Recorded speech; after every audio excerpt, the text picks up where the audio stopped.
Avant la fin de l'année, Éloi pourrait être déclaré décédé alors qu'on n'a pas ni nouveaux indices, ni nouveaux éléments dans l'affaire et rien qui permette de l'affirmer en réalité. Je suis Bruno Dupuis, réalisateur de la série documentaire Éloi, enquête d'un disparu. En fait, nos investigations, elles n'ont jamais cessé. L'affaire d'Éloi, elle est toujours active, elle est vivante. Et depuis la diffusion de la série, il y a beaucoup de gens qui se manifestent. Il y a un petit phénomène un peu à la Don't Fuck With Cats où les gens vont enquêter en ligne, les gens se mettent à sa place, les gens le comprennent dans son mal-être, dans sa solitude et dans le manque de bienveillance en fait qu'il y avait autour de lui avant sa disparition quand il allait mal. On a eu beaucoup d'échanges avec la police française, des échanges très coopératifs. La police française agit de son côté, cherche à coopérer avec la police néo-zélandaise. En soi, rien que ça pourrait donner lieu à une suite parce que l'affaire, elle continue de bouger, d'avancer. D'autant qu'il y a quelques jours, la famille d'Éloi a reçu un mail émanant de la police néo-zélandaise lui annonçant qu'elle souhaitait transférer le dossier au coroner. Alors, le transfert au coroner, c'est une disposition en fait néo-zélandaise qui fait que quand la police estime avoir fait le nécessaire, elle transfère le dossier à un médecin légiste, le coroner c'est un médecin légiste, qui, sur la base du dossier, décrète virtuellement, officialise le décès de la victime. C'est un choc pour la famille, parce que peut-être un peu naïvement, ils espéraient que la police néo-zélandaise était toujours mobilisée sur ce dossier. Personne, ni la famille, ni moi, qui ai mené une contre-enquête en France et en Nouvelle-Zélande, ne nions la possibilité qu'Éloi soit décédé. Évidemment que c'est une possibilité. Mais à ce jour, il n'y a aucun indice, aucune preuve, aucun élément tangible qui permette de l'affirmer. Toutes les autres pistes restent crédibles. Que ce soit le fuite volontaire, que ce soit l'accident, ou que ce soit l'homicide. Homicide volontaire ou involontaire.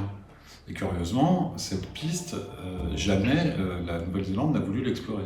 Alors que 5 autres personnes ont disparu dans le même secteur, et toutes ont été déclarées décédées par le coroner, sans qu'on trouve jamais aucun corps, aucune preuve, aucun indice.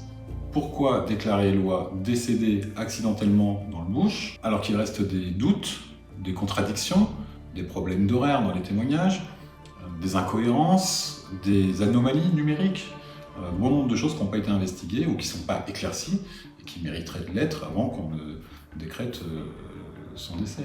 Aucune nouvelle recherche de terrain n'a eu lieu depuis la disparition, depuis mars 2020. Et ces recherches à l'époque se déroulaient dans une zone très large, jusqu'au nord de Pilla. Or, le dernier signal qu'on a d'Éloi est 13 km avant Pilla. Aujourd'hui, on peut réduire ces recherches à 2 km. Ça pourrait mériter de faire l'effort supplémentaire. Aucun des 2 barrages dans ce secteur de sa disparition n'a été fouillé par des plongeurs.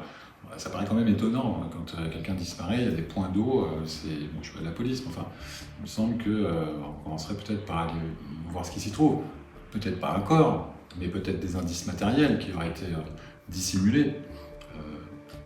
Le sac à dos, le téléphone, le passeport, les vêtements qui portaient sur lui et qui sont connus. Parce que si Éloi est décédé, une chose dont je suis à peu près sûr après mes 3 ans d'enquête, c'est qu'il ne l'a pas souhaité.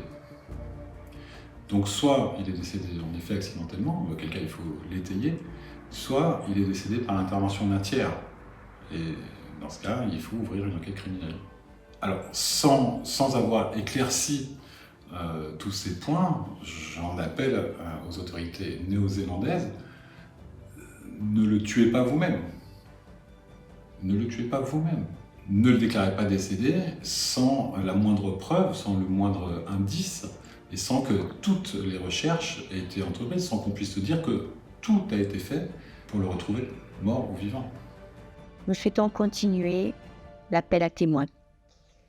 Mais le temps nous est compté. La police néo-zélandaise a décidé d'envoyer le dossier d'Éloi au coroner d'ici la fin de l'année. Et après, comment accepter une telle décision? Comment dire ce que nous ressentons?